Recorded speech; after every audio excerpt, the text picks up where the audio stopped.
जय हिंद एस्पिरेंट्स। मेरा नाम है नवज्योति। आप सबका स्वागत करता हूं मैं एसएसबी क्रैक एग्जाम्स में। आज हम डिस्कस करने वाले हैं gravitation and fluid mechanics, physics point of view से ऑफ द एग्जाम एनडीए। इसका एक क्विक रिवीजन के फॉर्म में, एक फास्ट रिवीजन, यानी कि बहुत कम टाइम में मैं ट्राई करूंगा कि आपको सारे कॉन्सेप्ट्स इसके सिखा दूं। ठीक है, चलिए शुरू करते हैं। तो will start off with the universal law of gravitation जो न्यूटन ने दिया था, जिसका फॉर्मूला क्या है? Force is equal to G m1 m2 by are square. जहां mass one mass two R the masses of the two bodies. जैसे ये दो बॉडीज हैं, इनका मास m1 m2 है, उनके बीच का डिस्टेंस अगर r है तो फोर्स का मैग्नीट्यूड होगा g into m1 m2 by are square. Masses के प्रोडक्ट के प्रोपोर्शनल है डायरेक्टली, और डिस्टेंस के इनवर्सली प्रोपोर्शनल होता है हमारा ग्रेविटेशनल फोर्स।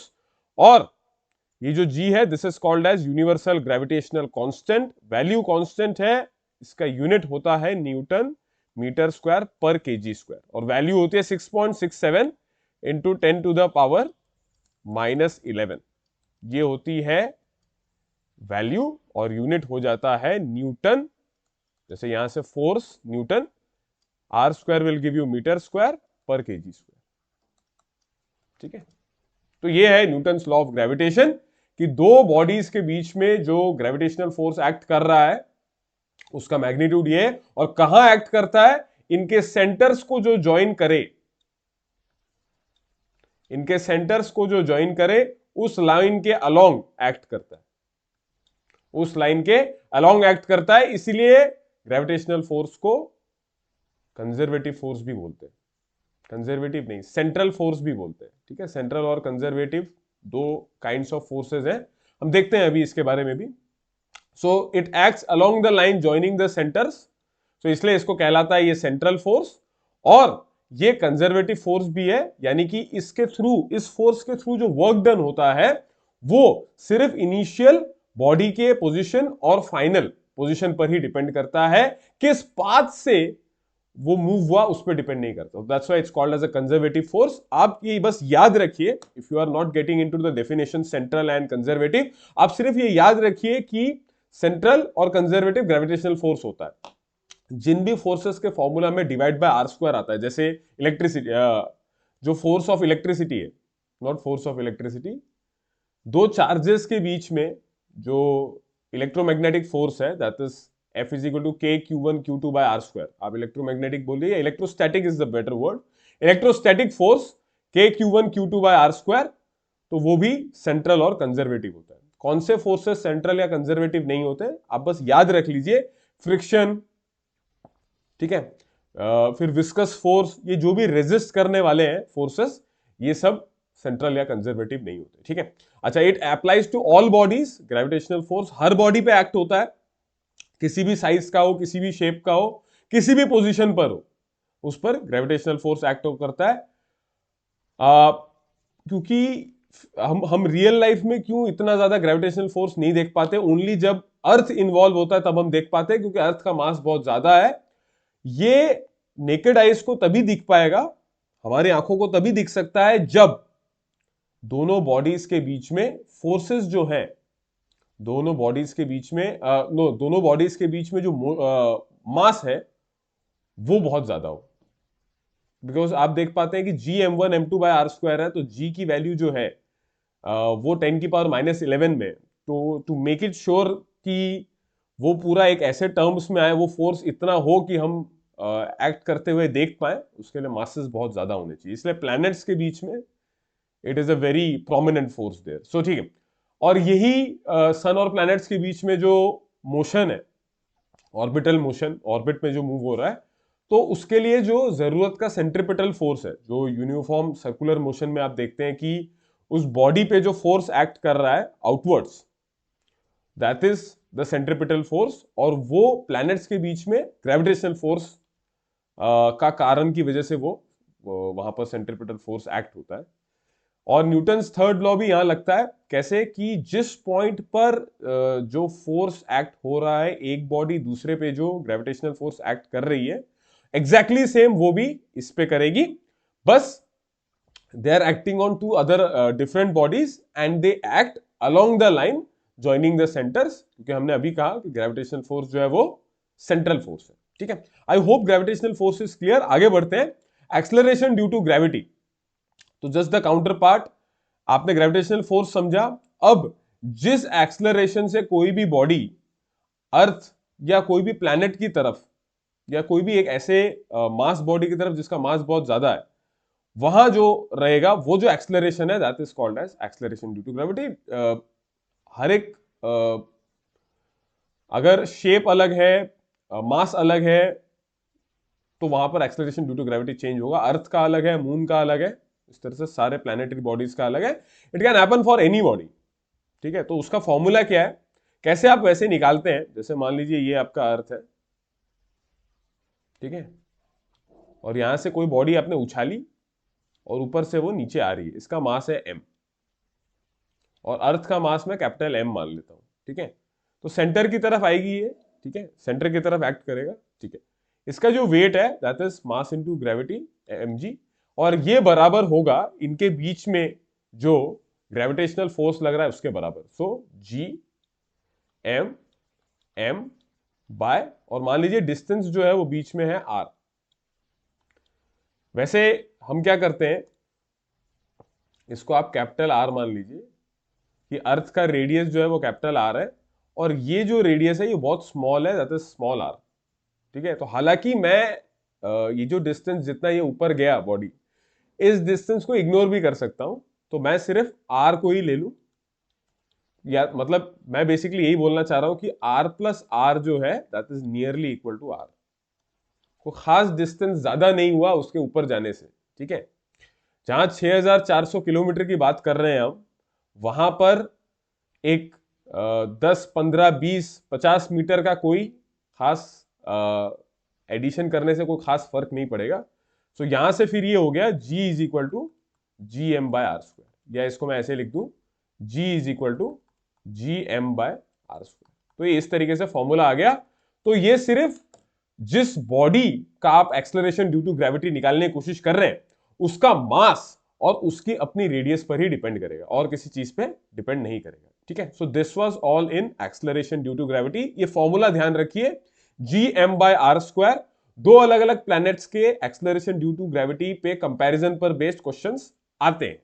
ठीक है, आगे बढ़ा जाए तो हर जगह पे अलग अलग होगा, क्योंकि अर्थ का जो एग्जैक्ट है इट्स नॉट स्पेरिकल। सो जो रेडियस है, आप इसको ऐसा मानिए, एग्जैक्टली ऐसा नहीं है। ठीक है, मान लीजिए ये डायग्राम तो थोड़ा अलग सा बन गया। अच्छा, मान लीजिए मैं अगर इस तरीके से बना, एक्चुअली तो जियोइड शेप जैसा है, इस तरीके से है। ठीक है, इक्वेटर पे ज्यादा है, पोल्स पे कम है। ठीक है, सो इसका मतलब ये होगा कि जहां रेडियस ज्यादा है वहां पर एक्सेलरेशन ड्यू टू ग्रेविटी थोड़ी कम होगी, लेकिन बाय एवरेज मैं मान के चल सकता हूं कि 9.8 मीटर पर सेकेंड स्क्वायर हो सकता है। 9.8 मीटर पर सेकेंड स्क्वायर मैं मान सकता हूं। ठीक है, 9.8 मीटर पर सेकेंड स्क्वायर। और अर्थ और इसके बीच में आप जब इसको मानेंगे तो ये किस तरीके से होगा, is about 1/6 of that on the earth and on the sun is about 27 times that of the earth। तो अर्थ के रिस्पेक्ट में अगर मून की बात करी जाए तो दैट इज 1/6 लेस, और सन की अगर बात करी जाए तो 27 टाइम्स मोर। ठीक है, 27 टाइम्स मोर। तो इस तरीके से रहता है एक्सेलरेशन ड्यू टू। तो अलग अलग प्लेनेटरी बॉडीज के लिए ये अलग अलग रहेगा। ठीक है, और it depends on the mass, क्योंकि सन का क्यों ज्यादा है, क्योंकि एक तो उसकी मास भी ज्यादा है। ठीक है, 100% उसका मास बहुत ज्यादा है, और डिवाइडेड बाय आर स्क्वायर। तो एम बाय आर जो है ये for the sun ultimately by ratio अगर देखें तो अर्थ के रिस्पेक्ट में ज्यादा हो जाता है, and it is about 27 times more. ठीक है, चलिए आगे बढ़ते हैं। क्या क्या फैक्टर्स इसको अफेक्ट करते हैं, इसको ध्यान में रखिए। ये तो अभी मैंने बताया, शेप ऑफ द अर्थ तो होगा ही, क्योंकि it's proportional to 1/r square. जहां रेडियस ज्यादा होगा वहां एक्सेलरेशन ड्यू टू ग्रेविटी कम होगा। तो इक्वेटर पे कम होगा, पोल्स पे ज्यादा होगा। Minimum at equator, earth surface पे इक्वेटर लाइन पे अगर कुछ है, जैसे यहां बॉडी पर मैं निकालू, अगर एक्सेलरेशन ड्यू टू ग्रेविटी या स्मॉल जी, तो ये कम होगा जी एट इक्वेटर, और G at poles would be greater 100%, क्योंकि वहां रेडियस कम हो गया। ठीक है, चलिए आगे बढ़ा जाए। तो शेप ऑफ द अर्थ, ये पहला फैक्टर रहा ये निकालने के लिए कि कैसे फर्क पड़ता है स्मॉल जी पर, एक्सेलरेशन ड्यू टू ग्रेविटी पर। अच्छा, एल्टीट्यूड एंड डेप्थ। अर्थ, हम जनरली अर्थ के रिस्पेक्ट में ज्यादा बातें करेंगे क्योंकि हम वहीं रहते हैं, तो ठीक है, उसके फिर मतलब उसकी स्टडी करके फिर बाकी चीजों को भी पढ़ा जा सकता है। तो अर्थ का अगर मैं स्फेरिकल शेप मान रहा हूं, तो मैंने तो ये बता ही दिया कि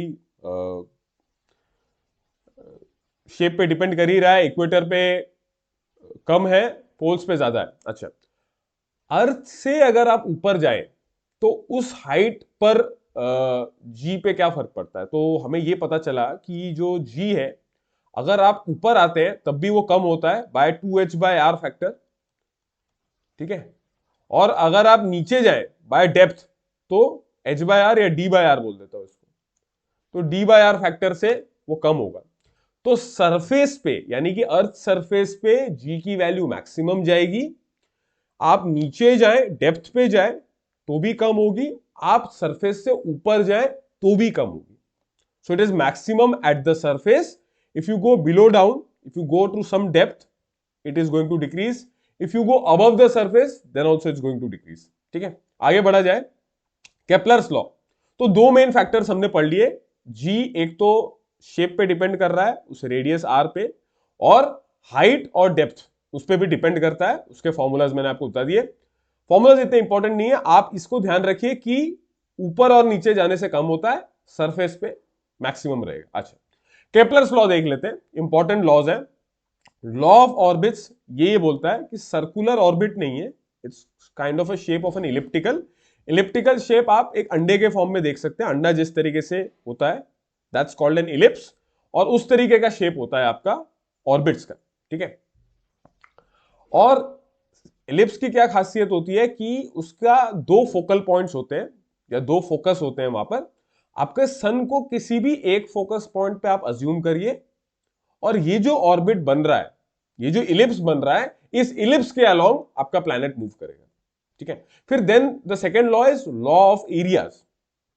लॉ ऑफ एरियाज क्या है, जैसे ये जो, अगर मान लीजिए इस पॉइंट पर आपका सन है, ये सी से डी तक जो एरिया कवर करता है मेरा प्लैनेट, ठीक है, और फिर बी से ए तक जो एरिया इस तरीके से कवर करता है, ये अगर डेरिवेटिव विद रिस्पेक्ट टू मैं टाइम लू, ठीक है, तो सेम रहेगा। So planet the sun sweeps equal areas in equal intervals of time. तो आपको सन से उस प्लैनेट तक का लाइन को जोड़ना है। ठीक है, अगर टाइम इक्वल है तो वो एरिया भी इक्वल कवर करेगा बिटवीन दीज टू लाइंस। ये है आपका लॉ ऑफ एरियाज। ठीक है, next law, this is very important, इस पर बेस्ड क्वेश्चंस आते हैं। Time period of revolution of planet around the sun is directly proportional to cube of semi major axis. आप सेमी मेजर एक्सिस मान लीजिए, it's better if you call it the radius, कोई भी एक चीज आप मान सकते हैं। देखिए इलिप्स में होता क्या है, बेसिकली इस तरीके से होगा आपका इलिप्स। ठीक है, तो जो लेंथ बड़ी है, एक मिनट वापस बना लेते हैं।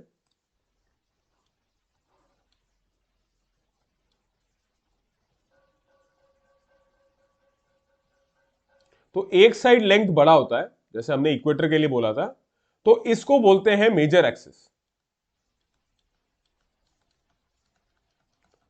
और इसकी कोई भी एक लेंथ को मैं बोल देता हूं सेमी मेजर। ठीक है, आप इसको रेडियस की तरह ही मान लीजिए कि हर तरफ लगभग सर्कुलर जैसा है और रेडियस है। तो आप ये बोलेंगे कि जो टाइम पीरियड जो लगता है एक प्लैनेट को पूरा एक राउंड मारने में, वो उसका स्क्वायर इज प्रोपोर्शनल टू इस रेडियस का क्यूब, या अगर दो की बात करें तो T1 square by T2 square is equal to R1 cube by R2 cube. इस तरीके से आपके पास थर्ड केपलर लॉ आ गया, ये केपलर का तीसरा लॉ आ गया, और इसी को बोलते हैं माइनर एक्सिस। लेकिन ठीक है, आपको उस पर इतना ध्यान देने की जरूरत नहीं है। इलिप्स पे जो लंबा वाला साइड है, सर्कल जैसा ही है, लेकिन एक साइड लंबा हो गया, एक छोटा हो गया, ठीक है। तो मेजर एक्सिस मतलब वो लंबा वाला साइड। लेकिन इन जनरल क्वेश्चन पे ऐसे मेजर एक्सिस माइनर एक्सिस तरीके से नहीं पूछता है, वो डायरेक्टली एक रेडियस दे देगा क्वेश्चन में, आप डायरेक्टली उसको R1 R2 करके रेडियस की तरह पुट करिए। टाइम पीरियड का स्क्वायर करना है, रेडियस का क्यूब करना है, इसका बस ध्यान रखना है आपको, ठीक है। आगे बढ़ा जाए।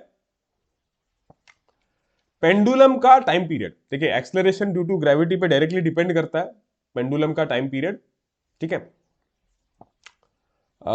फॉर्मूला है 2π√L/g, है ना। वैसे तो ये साउंड या जब हम वेव्स को पढ़ते हैं तब आप इसको याद रखेंगे, लेकिन ठीक है, I can put it here as well, क्योंकि जी का यहां पर यूज है। और कई बार क्वेश्चन ऐसे पूछ लेता है कि दो पेंडुलम्स हैं, दो अलग अलग प्लैनेट्स पर हैं, जहां पर दोनों के एक्सेलरेशन ड्यू टू ग्रेविटी ये है, तो टाइम पीरियड्स में क्या फर्क पड़ेगा, तो आप ये फॉर्मूला यूज करके सॉल्व आउट कर सकते हैं। जल्दी करने का एक तरीका मैं आपको बताता हूं, एक छोटा सा टेक्निक क्या है कि पाई की वैल्यू होती है 3.14, 142 बोल दीजिए, ठीक है। और यहां पर जी की वैल्यू होती है, अराउंड मैं 9.8 जैसे लेता हूं, और अगर मैं रूट जी की वैल्यू लेता हूं तो ये लगभग लगभग 3.14 के बराबर आता है, लगभग लगभग पाई। तो ये जो फॉर्मूला हो गया, ये फॉर्मूला कुछ ऐसा हो गया, T is equal to 2π√L/√g। अब पाई और रूट जी को मैं कैंसिल कर सकता हूं, तो इवेंचुअली मेरा फॉर्मूला बन गया 2√L। तो सब कुछ सब्स्टिट्यूट करने की जरूरत नहीं है, क्योंकि ऑप्शंस में इतना क्लोज पॉइंट में डिफरेंस नहीं होगा। आप 2√L लगा के जो पास आ रहा है उस पर टिक मार सकते हैं, ठीक है। चलिए आगे बढ़ा जाए, फ्लूइड मैकेनिक्स पे आ जाते हैं। This was all about gravitation. इसमें gravitational law, the universal law of gravitation जो न्यूटन का लॉ है, फिर एक्सेलरेशन ड्यू टू ग्रेविटी हमने देख लिया। उसके बाद एक्सेलरेशन ड्यू टू ग्रेविटी पे फैक्टर्स जो इफेक्ट करते हैं, और केपलर्स लॉ, बस इतना ही पढ़ना है आपको ग्रेविटेशन में। फ्लूइड मैकेनिक्स में पहला जो है दैट इज अबाउट प्रेशर, कि प्रेशर क्या है, उसका मतलब क्या है। तो कोई भी एक आप फ्लूइड मतलब एनीथिंग दैट कैन फ्लो, तो इसमें लिक्विड्स और गैसेस दोनों आती हैं। एक फोर्स जो लिक्विड पे परपेंडिकुलरली एक्ट कर रहा है अपॉन एक एरिया पे, so that is called as pressure, that is called as pressure. Force जो है उसका ध्यान क्या रखना है, it should be a normal force, यानी कि परपेंडिकुलरली एक्ट करना चाहिए, ठीक है। दैट इज कॉल्ड, इसलिए उसको थ्रस्ट बोला गया, फोर्स नहीं बोला, थ्रस्ट बोला, या नॉर्मल फोर्स बोलिए। नॉर्मल का मतलब है इन द परपेंडिकुलर डायरेक्शन। ये एक स्केलर क्वांटिटी है, इसका अपना कोई डायरेक्शन नहीं है, और यूनिट हो जाएगा फोर्स का न्यूटन पर यूनिट एरिया पर मीटर स्क्वायर, या इसको पैस्कल भी बोला जाता है in praise of the mathematician bless Pascal, ठीक है। अच्छा आगे बढ़ा जाए, तो बेसिक फॉर्मूला क्या है कि जो फोर्स एक्ट कर रहा है कितने एरिया पे एक्ट कर रहा है, ठीक है। अच्छा, पैस्कल्स लॉ क्या है, एक इंपॉर्टेंट लॉ है कि फ्लूइड के अंदर अगर एक साइड पे, वैसे तो अंदर जो है हर तरफ प्रेशर लगी रहा है, लेकिन अगर आपने एक साइड प्रेशर कोई एक डायरेक्शन में बढ़ाया, मतलब आपने पुश किया उसको, तो अंदर प्रेशर ट्रांसमिट हुआ, और ये प्रेशर जो है ये अब हर डायरेक्शन में इक्वली जाएगा, that is transmitted equally in all directions. तो अगर इस सेटअप को देखिए आप, यहां पर जो प्रेशर है P1, यहां से प्रेशर जो क्रिएट हुआ that is equal to F1/A1, फिर यहां जो ट्रांसमिट होगा वो भी इसके बराबर ही होगा। मान लीजिए मैं P2 मान रहा हूं, तो pressure 1 is equal to pressure 2, F1/A1 according to the formula is equal to F2/A2, force by the area.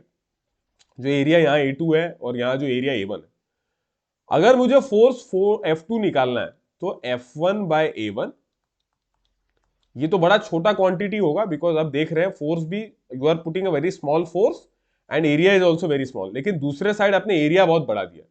So into जब ये मल्टीप्लाई हो रहा है A2 से, जो कि एरिया बहुत बड़ा है, तो इवेंचुअली ये बहुत बड़ा फोर्स F2 जनरेट करेगा, और इसी के थ्रू हम हमारे हाथों से फोर्स लगाकर एक कार को उठा सकते हैं।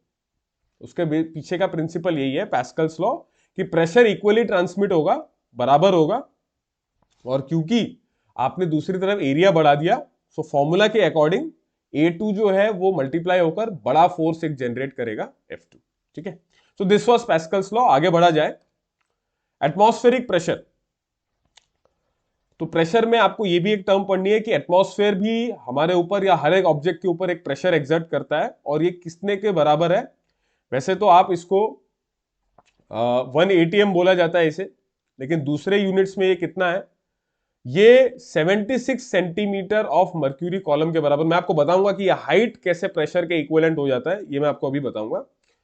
तो उससे ये इस तरीके का कुछ वैल्यू आ गया, और ये पैस्कल में होता है 1.01 मान लीजिए, या 13 भी है, इंटू 10⁵ पैस्कल के बराबर होता है। ये आपको ध्यान रखना है, 1.01 इंटू 10⁵ पैस्कल। किस इंस्ट्रूमेंट से आप मेजर करते हैं एटमॉस्फेरिक प्रेशर, उस इंस्ट्रूमेंट को बोलते हैं एनेरॉइड बोल दीजिए, या इन जनरल बैरोमीटर। बैरोमीटर से आप मेजर कर सकते हैं एटमॉस्फेरिक प्रेशर। ठीक है, आगे बढ़ा जाए। ठीक है, 1 ATM है, और इतना ATM, this is the pressure जो एटमॉस्फेयर हर एक ऑब्जेक्ट, हर एक बॉडी पे लगाता है।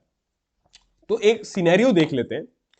एक फ्लूइड के अंदर ये एक सिलेंडर है, मैंने एक सिलेंडर मान लिया, एक पर्टिकुलर पॉइंट पे mg फोर्स लग रहा है वहां नीचे की तरफ, and that is the difference between the pressure at the top of the cylinder and at the bottom of. इन दोनों का जो डिफरेंस होगा वही है mg के बराबर होगा। ठीक है, सो फोर्स जो है मेरा, या मैं जो प्रेशर है, प्रेशर मैं कैसे डिफाइन करता हूं, फोर्स बाय एरिया। यहां इस केस में मेरा जो नॉर्मल फोर्स है that is basically will be equal to weight mg, क्योंकि वो प्रेशर डिफरेंस क्रिएट कर रहा है। प्रेशर डिफरेंस बोल दीजिए, या इन जनरल उस पॉइंट पर वहां पर प्रेशर जो है वो मतलब जो नॉर्मल फोर्स एक्ट कर रहा है दैट इज mg, और डिवाइडेड बाय द एरिया मैंने बोल दिया। अच्छा, मास को मैं डेंसिटी मल्टीप्लाइड बाय वॉल्यूम लिख सकता हूं, into ji divided by area. अच्छा, क्या वॉल्यूम को एरिया इंटू हाइट लिख सकता हूं? इसका जो वॉल्यूम होगा दैट विल बी, जो नीचे का एरिया है a into the height h। ठीक है, सो इसको मैं लिख सकता हूं rho into a into h into ji divided by a। So ये a और a कैंसिल हो गया, मेरे पास बचा h रो g। तो ये अल्टीमेटली फॉर्मूला है for finding the pressure at a point inside a fluid. तो आप बेस लाइन टॉप से आप हाइट देख लीजिए, मल्टीप्लाइड बाय उस लिक्विड का या फ्लूइड का density, multiplied by acceleration due to gravity, this gives you the formula of the pressure. तो ये यूज करना है आपको फॉर्मूला। इस पॉइंट पर प्रेशर क्या रहेगा, या यहां पर इस पॉइंट पे प्रेशर क्या रहेगा, this would be atmospheric pressure. तो यहां जो एक्ट कर रहा है डायरेक्टली यहां नीचे, नॉट एट द टॉप, ऊपर भी है। ठीक है, प्लस जो pressure, so that will be equal to atmospheric pressure plus h rho G. तो यहां एक minute, it will not be acting here, it is acting here. यहां पर जो एक्ट कर रहा है this is basically the atmospheric pressure PA plus height, नीचे आप h हाइट तक गए। ठीक है ना, ये बेसिकली सिलेंडर जो है उसका मैंने h मान लिया, लेकिन आप जब उस प्रेशर को काउंट करेंगे तब आप पूरा हाइट यहां से यहां तक लेंगे। ठीक है, मतलब अजम्पशन के लिए फॉर्मूला, ताकि a इंटू एच समझ में आए इसलिए उस सिलेंडर के अंदर ले लिया, लेकिन आप ऊपर से आप बस ये याद रखिए, height multiplied by density multiplied by acceleration due to gravity, ये आपको फॉर्मूला देता है of the pressure at any point inside the fluid. Fluid के अंदर ये आपको प्रेशर का फॉर्मूला देगा। ठीक है, आगे देखा जाए। अगला जो आपको क्वांटिटी देखनी है, फिजिकल क्वांटिटी फ्लूइड मैकेनिक्स में, फ्लूइड के रिस्पेक्ट में, दैट इज डेंसिटी। इसको स्पेसिफिक ग्रेविटी भी बोला जाता है। For any mass m occupying volume v, it's formula is rho is equal to m by v। ठीक है, स्केलर क्वांटिटी है mass by volume. SI unit क्या होगा, मास का होगा kg और वॉल्यूम का होगा मीटर क्यूब, तो kg पर मीटर क्यूब। ठीक है, अच्छा, all liquid is largely incompressible, density is therefore nearly constant at all pressures। Liquid इतने कंप्रेसिबल नहीं होते, गैसेस पे तो डेंसिटी उसकी बदलती रहेगी बिकॉज प्रेशर बदलता जा रहा है, और वो कंप्रेसिबल है, पॉसिबल है अलग अलग प्रेशर्स पे। लेकिन लिक्विड क्योंकि कंप्रेस नहीं कर सकते आप, तो उसकी डेंसिटी जो है वो ज्यादा चेंज नहीं होती। हाँ, टेम्परेचर का फर्क पड़ता है। 4 डिग्री सेल्सियस पर वाटर का जो टेम्परेचर है, डेंसिटी है, दैट इज 1 ग्राम पर सेंटीमीटर क्यूब, या 1000 kg per meter cube, exactly at 4 degree Celsius पर 1000 kg पर मीटर क्यूब दिखाता है। स्पेसिफिक ग्रेविटी को ही रिलेटिव डेंसिटी भी बोलते हैं। ये बेसिकली दो डेंसिटीज का रेशियो है। वाटर के रेस्पेक्ट में हम देखते हैं कि दूसरी चीज की डेंसिटी कितनी ज्यादा है या कितनी कम है, और वो भी हम 4 डिग्री सेल्सियस पे नाम लेते हैं। और क्योंकि ये डेंसिटीज का रेशियो है, सो इसका अपना कोई यूनिट नहीं होगा। ठीक है, तो ये था ऑल अबाउट डेंसिटी। आगे बढ़ा जाए, बायंसी।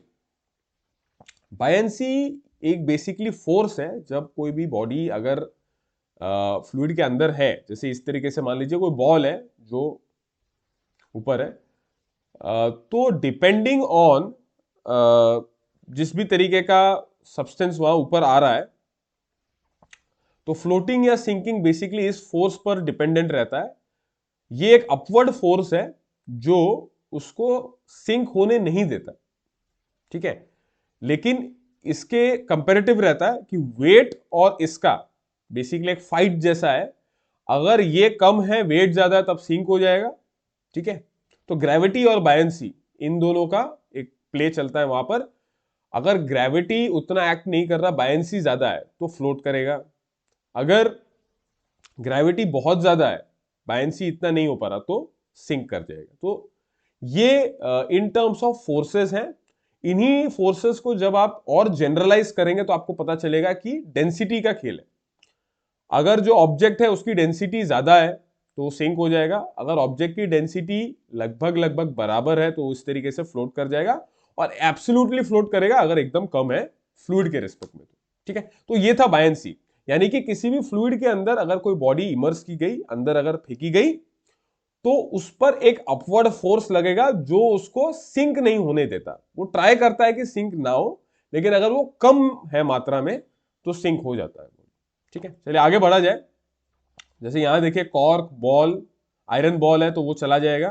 ठीक है, कॉर्क है तो वो फ्लोट कर रहा है, और कोई एक पार्टली फ्लोट भी कर रहा है, थोड़ा सा फ्लोट करे। ठीक है, तो ये था बायंसी। अब चला जाए कि बायंसी के ऊपर एक प्रिंसिपल क्रिएट किया गया बाय आर्किमिडीज। ये क्या बोलता है कि अगर कोई बॉडी इमर्स हुई है फ्लूइड के अंदर, सो वो अपने आप का वेट रिड्यूस करेगी। और वो वेट कितना रिड्यूस होगा, इट इज डिपेंडेंट ऑन कि कितना वेट, कितना लिक्विड वो डिस्प्लेस करती है उसके वेट के बराबर। यानी कि मैं एक बार और समझा देता हूं।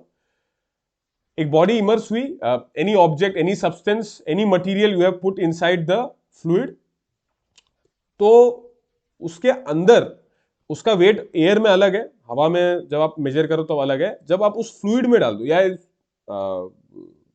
लिक्विड में डाल दो, जनरली वाटर में, पानी में आपने डाल दिया, तो अब उसका जो वेट है वो कम हो जाएगा। और वो कितना कम होगा, दैट डिपेंड्स ऑन कितना पानी वो डिस्प्लेस कर दे उसके वेट के बराबर। ठीक है, सो अगर W वेट है, ठीक है, अगर आप W वेट है किसी बॉडी का, बाहर जब आप मेजर करते हैं और जब आपने फ्लूइड में डाल दिया, इन जनरल वाटर में, तो इसमें 1 minus rho by sigma times उसका, इस फैक्टर से 1 minus rho by sigma factor से उसका वेट कम हो जाएगा। ठीक है, सो उसका जो एपरेंट वेट है या जो वेट दिख रहा है, जो अभी आपको दिखेगा फ्लूइड के अंदर, that would be equal to the given weight at in the air when you have measured. वहां मान लीजिए 40 किलो दिख रहा है, लेकिन आप, ये तो सीधी सी बात है, आप खुद भी स्विम करते हैं तो अपने आप को हल्का फील करते हैं। कोई ऑब्जेक्ट को आप हवा में शायद उतना ना उठा पाए, लेकिन पानी के अंदर आप आसानी से उठा लेंगे। इवन यू कैन, अपने ही दोस्तों को आप जब पानी में फेंको स्विमिंग करते वक्त, तो उनको आराम से आप उठा लेंगे पानी के अंदर। तो वो यही तो कारण है कि वेट रिड्यूस हो जाता है इन अ फ्लूइड, और वो वेट कितना रिड्यूस होता है वो आर्किमिडीज प्रिंसिपल बताता है। तो कितना रिड्यूस होगा, 1 माइनस उसके वेट का किस फैक्टर से मल्टीप्लाई होगा, 1 माइनस रो बाय सिग्मा। रो क्या है, लिक्विड की डेंसिटी, वाटर का जो भी डेंसिटी है, डिवाइडेड बाय जो ऑब्जेक्ट है जिसको आप उठा रहे हैं उसका density, in case your friends density. तो उस फैक्टर से ये मल्टीप्लाई हो जाता है, और फिर जो आपका वेट क्रिएट होता है, that is what is the new weight and reduced weight. ठीक है, so this was all in fluid mechanics. I hope you were able to revise some of the parts of gravitation, pressure, density and buoyancy. So thank you so much for joining in. You keep continuing to watch our videos under SSB crack exams. We are bringing in more content. Thank you so much and Jai Hind. अगर आप एक defence aspirant हैं और SSB interview, NDA, CDS, AFCAT जैसे exams के लिए prepare कर रहे हैं तो आप एसएसबी क्रैक एग्जाम्स के कोर्स को चेक करना ना भूलें। आप हमारी लर्निंग एप्लीकेशन को गूगल प्ले स्टोर से भी डाउनलोड कर सकते हैं।